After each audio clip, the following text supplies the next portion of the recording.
அம்மே நாராயணி, தேவி நாராயணி, எல்லாருக்கும் நமஸ்காரம். நாம் இந்த வீடியோவில் தேவி நாராயணியத்தில் 13வது தசகம் 6லேருந்து 10 ஸ்லோகத்துக்கான அர்த்தமும் ஸ்லோகங்களையும் பார்க்க போகிறோம். இப்போது 6வது ஸ்லோகம். முனிஸ்தமாஹாத்ர புனப்புனக்கிம் நிஷாதமாம் பிருச்சசி மோகமக்னஹ பஷ்யன்ன பாஷேத ந ச ப்ருவாணஹ பஷ்யேதலம் வாக்பிரவேஹி சத்யம். இப்போது இந்த 6வது ஸ்லோகத்துக்கான அர்த்தம் பாருங்கோ. அந்த பன்றியை தேடிண்டு வந்த வேடன் அந்த முனிவர்கிட்டக்க, அதாவது உதத்தியன்ட்ட, அந்த பன்றியை பார்த்தேலா, சொல்லுங்கோ சொல்லுங்கோன்னு கேட்டுட்டே இருக்கான். புனக் புனக் திரும்ப திரும்ப கேட்குறான்.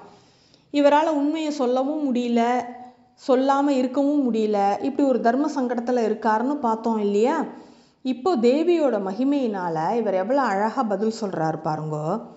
முனித்தமாக முனிவர் வேடனிடம் சொன்னார், ஹே நிஷாதா அத்திர மோகமக்னஹா, ஹே வேடனே, நீ இப்போது மிகவும் மோகத்தில் மூழ்கியவனாக.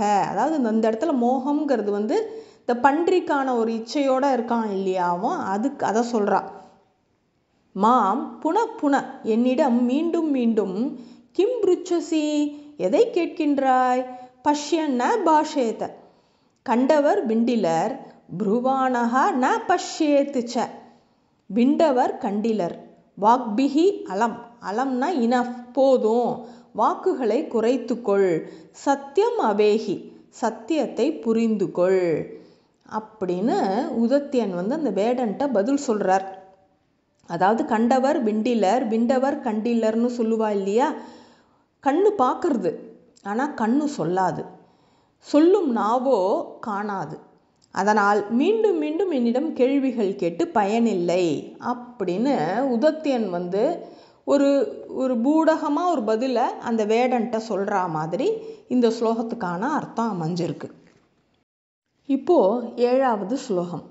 உன்மாதினோ ஜல்பனமேததேவம் மத்வா நிஷாத சஹசா ஜகாம நாசத்யமுக்தம் முனினா ந கோலோ ஹதஷ்ச சர்வம் தவ தேவி லீலாஹா.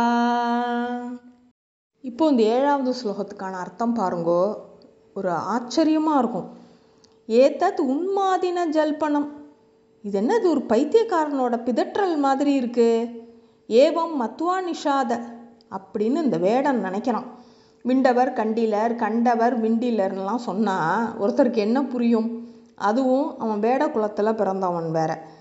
சஹசா ஜகாம, சட்டென்று அங்கிருந்து அகன்றான். இது ஏதோ பைத்தியம் போல இருக்கு, இதுகிட்ட போய் நம்ம போய் கேள்வியை கேட்டுவிட்டோமே, பன்றியை பார்த்தேலான்னு அப்படின்னு அந்த வேடனுக்கு தோணி போயிடுது. அதனால் அந்த இடத்த விட்டு கிளம்பிட்டான். முனினா அசத்தியம்னா உக்தம், முனிவரால் பொய் கூறப்படாமல், கோலஹா ச ந ஹதஹா, பன்றி கொல்லப்படவும் இல்லை. ஹே தேவி சர்வம் தவ லீலா, ஹே தேவி அனைத்தும் உனது செயலென்றோ அப்படிங்கிறார் பட்டத்ரி. இப்போது இந்த வேடனுக்கு அவர் சொன்ன பதில் ஒரு பைத்தியக்காரனோட பிதற்றல் மாதிரி தெரியறது அந்த வேடனுக்கு. அதனால் இனிமே வெயிட் பண்ணி பிரயோஜனம் இல்லை, நம்ம இந்த இடத்த விட்டு காலி பண்ணிவிடுவோன்னு அவன் கிளம்பிட்டான். அதனால் என்ன ஆச்சு, உதத்தியனுக்கு பொய் சொல்லணுங்கிற அவசியம் இல்லாமல் போயிடுது. இது கூட ஒரு தேவியோட கிருப்பை தானே. நம்மளை ஒரு விஷயத்தில் நேர்மையாக நடந்துக்க வைக்கிறது கூட பகவத் சங்கல்பம் தாங்கிறது இதுலேருந்து நமக்கு தெரியறது. இதில் பாருங்கோ, இப்போ நமக்கு தோணும் இது ஒரு ஆர்கியூமெண்ட், ஒரு பாயிண்ட்டாக எடுத்துக்கலாம் நம்ம. என்ன, கிரௌஞ்ச பறவைகளை அம்பெய்து கொன்ற வேடனை தான் வால்மீக முனிவர் சபித்த கதை தான் ராமாயணத்தில் உள்ளது. இது பாலகாண்டம் 2வது சர்க்கத்தில் இதெல்லாம் வருது. அதற்கு நிகரானது இந்த சம்பவம் அப்படின்னு பட்டத்திரி இதை கம்பேர் பண்ணுறார். இப்போ பறவைகளோடையும் மிருகங்களோடையும் நமக்கு தயை தோன்றது இயல்பு தான். ஆனால் அது இன்னொன்றுத்துக்கு ஆகாரம் மாறுறதும் அதுவும் இயற்கை தான். அப்படி இருக்கும்பொழுது இது வேடனுக்கான தர்மம் தானே. அவன் ஒரு மிருகத்தையோ பறவையோ அடித்து கொள்றதுல என்ன தப்பு இருக்குது? அதை இந்த மாதிரி காப்பாற்றுறது கரெக்டா அப்படின்னு நம்ம சிந்திச்சோன்னா இது ஒரு ஆர்கியூமெண்ட்டுக்கு வழிவகுக்கும். இது நிச்சயமாக இது ஒரு சர்ச்சைக்குரிய விஷயந்தான் அப்படின்னு நமக்கு தோன்றுறது. ஸோ அதையும் உங்களோட நான் பகிர்ந்துக்கிறேன். இப்போ 8வது ஸ்லோகம். திரஷ்டா பரம் பிரம்ம ததேவ சஸ்யா திதி ஸ்ருதி பிராஹ ந பாஷதே சஹா சதா ப்ருவாணஸ்து ந பஷ்யதீத மயம் ஹி சத்யவ்ரத வாக்கியசாரஹா. இப்போ இந்த 8வது ஸ்லோகத்துக்கான அர்த்தம் பாருங்கோ. பரம்பிரம்ம திருஷ்டா, பரபிரம்மத்தை கண்டவன் தத் ஏவ சஸ்யாத் அதுவாகவே ஆகிவிடுகிறான். இது ஸ்ருதிஹி பிராக, இதுதான் ஸ்ருதி பகர்கின்றது, இதை தான் சொல்லுகிறது. ச ந பாஷதே, அவன் பேசுவதில்லை. ஒரு பிரம்மத்தையே ஒருத்தன் தெரிஞ்சுட்டான்னு அவன் ஏன் பேச போகிறான்? அதான் சதாசிவ பிரம்மேந்திராங்கிறா பாருங்கோ. அவெல்லாம் பிரம்மத்தை தெரிஞ்சுண்டவா, அவெல்லாம் பேசவே மாட்டா, வளவளன்னு பேசின்னு இருக்க மாட்டா.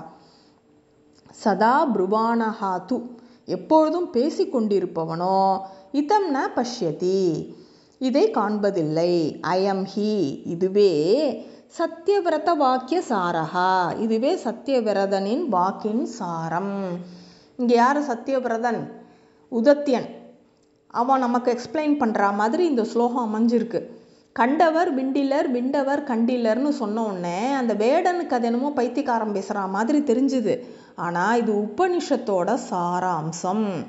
பிரம்மவித் பிரம்மைவ பவி, பிரம்மத்தை அறிந்தவன் பிரம்மமாகவே ஆகிவின்றான் அப்படின்னு உபனிஷதம் சொல்கிறது. அகம் பிரம்மாஸ்மி அப்படின்னா நான் கடவுளாகிறேன். அப்போ அதை உணர்ந்துட்டவன் யாரோடையும் பேச மாட்டான். கண்டவர் விண்டிலர் என்று சொல்வதன் பொருள் அதுவே.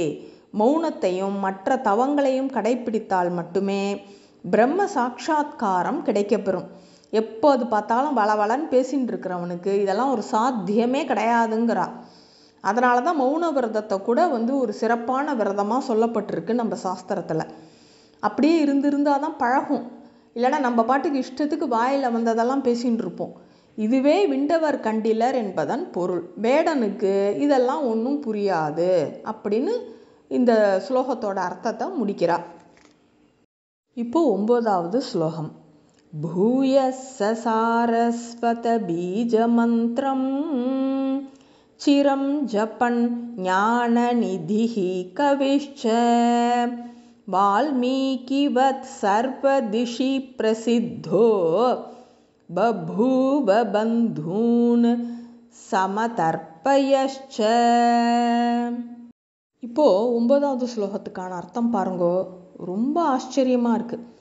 பூயஸ்ஸஹ, பிறகு அவர், அதாவது அவர்னா இந்த இடத்துல யார்? உதத்தியன். சாரஸ்வத பீஜ மந்திரம், வாக்பீஜ மந்திரம் எது? ஐம், அதை ஜபம் பண்ணி, சிரம் ஜபன் நீண்ட காலம் ஜபம் செய்து, வால்மீகிவத் வால்மீகியை போன்று, ஞான நிதிஹி கவிஹிச்ச ஞானவானும் கவியுமாக, சர்வதிஷி எல்லா திசைகளிலும், பிரசித்தா பபூவ பிரசித்தமானான், பந்தூன் சமதர்ப்பயச்ச பந்துக்களை மகிழ்ச்சி அடை செய்கிறான். ஏன்னா இவன் முட்டாளாக பிறந்ததுனால எல்லாரும் இவனை கைவிட்டுட்டா, இவன் போய் தனியாக இருந்தான், யாரும் இவனோட பேசலை, இவனும் யார்கிட்டையும் எந்த ரியாக்ஷனும் காட்டலை. இப்படி இருந்தான் இல்லையா அவனோட லைஃப். இவன் எப்படி சத் சங்கத்தில் சேர்ந்து இப்போ எப்படி அந்த கோபிலன் சொன்னார் இல்லையா, இவன் பிற்காலத்தில் சிறந்த ரித்விகா ஆயிடுவான் அப்படின்னு சொன்ன மாதிரியே அது பலிச்சுடுத்து பாருங்கோ. வால்மீகி எப்படி ராமநாம ஜபத்தை பண்ணி ஒரு உயர்ந்த கவியா ஆனாரோ, அது மாதிரி இவனும் ஒரு சிறந்த கவிஞனாக ஆயிட்டான். இதில் என்ன ஒரு குறிப்புன்னா, ஒரு முட்டாளை கூட சிறந்த பண்டிதனும் ஞானியும் ஆக்க வல்லது அம்பிகையோட கருணை. அந்த தான் பார்க்கணும் நம்ம. இந்த உதத்தியனோட சரிதம் இதுதான் நமக்கு எடுத்து காட்டுறது. தேவி பாகவதத்தில் 3வது ஸ்கந்தம் 10, 11 ஆகிய அத்தியாயங்களில் இந்த கதையை லோமசர முனிவர் சொல்கிறார். அவர் என்ன சொல்கிறார்? ஸ்மிருதா சம்பூஜிதா பக்தியா தியாதா சோச்சாரிதா ஸ்துதா ததாதி வாஞ்சிதானர்த்தான் காரியா தேன கீர்த்தியதே. அதாவது பக்தியோட நம்ம அம்பிகையை பஜித்தோமானால் அம்பிகை எதையுமே தருவாங்கிறார். அவள் காரியதா காமதா இரண்டுமே அவள், காரியமும் அவளே தான், அந்த காரியத்தினால விளையிற பலனும் அவள் தான் அப்படின்னு இந்த லோமச ரிஷி அந்த தேவி பாகவதத்தில் சொல்கிறார். அந்த கதை தான் நம்ம பார்த்த அந்த உதத்தியனோட மகிமையை நம்ம பார்க்குறோம். இதுதான் இந்த ஸ்லோகத்துக்கான அர்த்தம். இப்போது 10வது ஸ்லோகம் 13வது தசகத்தில் கடைசி ஸ்லோகத்தை பார்க்குறோம். ஸ்மிருதா நதா தேவி சுபூஜிதா வா ஸ்ருதா நுதா வா கலு வந்திதா வா ததாசி நித்யம் ஹிதமாஸ்ரிதேப்யஹ கிருபார்த்ரசித்தே சததம் நமஸ்தே. இப்போ இந்த 10வது ஸ்லோகம் பாருங்க அர்த்தம். ஹே தேவி ஸ்மிருதா, ஹே தேவி உன்னை ஸ்மரிப்பதும், நதா சுபூஜிதாவா நமஸ்காரம் செய்வதாலும் பூஜை செய்வதாலும், ஸ்ருதானுதாவா கேட்கவோ துதிக்கவோ செஞ்சாலும், வந்திதாவா வந்தனம் செய்தாலும், ஆஸ்ரிதேப்யஹ உன்னை சரணடைந்தோர்க்கு, நித்யம் ஹிதம் ததாசி கழு எப்பொழுதுமே, ஹிதம்னா என்ன, நல்லது, நல்லதையே செய்கிறாய். ஹே கிருபார்த்ர சித்தே, கிருப்பையால் மனம் சதா ஈரமாக உள்ள சித்தத்தை உடையவளே, சததம் தே நமஹா, தே நமஹா, அதாவது எப்பொழுதும் உனக்கு நமஸ்காரம் அப்படிங்கிறார் பட்டத்ரி. அதாவது அம்பிகையை நம்ம பல விதங்களில் ஆராதிக்கலாம், நம்மலாம் அவளோட குழந்தைகள். அதனால் நம்ம எப்படி பண்ணினாலும் அவள் சந்தோஷம்தான் படுவா. ஒரு அம்மா அவளோட நாமத்தை உச்சரிக்கலாம், அவளோட மகிமையை வர்ணிக்கலாம், அதை கேட்கலாம், அப்படி மனசில் தியானம் பண்ணலாம். இப்படி நிறைய உபாசனைகள் உண்டு. அதில் ஏதாவது ஒன்று செஞ்சால் கூட அம்பிகை ரொம்ப சந்தோஷப்படுறா. அவளை அடைக்கலாம் அடைந்தவாளுக்கு வாரி வாரி கொடுக்கறதுக்கு ரெடியாக இருக்கா. நம்ம தான் அவளை பயன்படுத்திக்கணுங்கிறார் கவி. அப்படி செய்வது அவளது கருணையினால் சதா ஈரமாக இருக்கும் ஆர்திர சித்தத்தின் அடையாளம். அதாவது கருணை சுரந்துண்டே இருக்கு அம்பாளுடைய மனசில். அதனால் அவள் நமக்காக எல்லாம் செய்யறதுக்கு ரெடியாக இருக்கா. அதனால் நம்மளுடைய வருங்கால நன்மைக்காக அம்பிகையை கவிஞர் அதாவது இந்த பட்டத்ரி உளமாற வணங்கி நமஸ்கரிக்கின்றார்.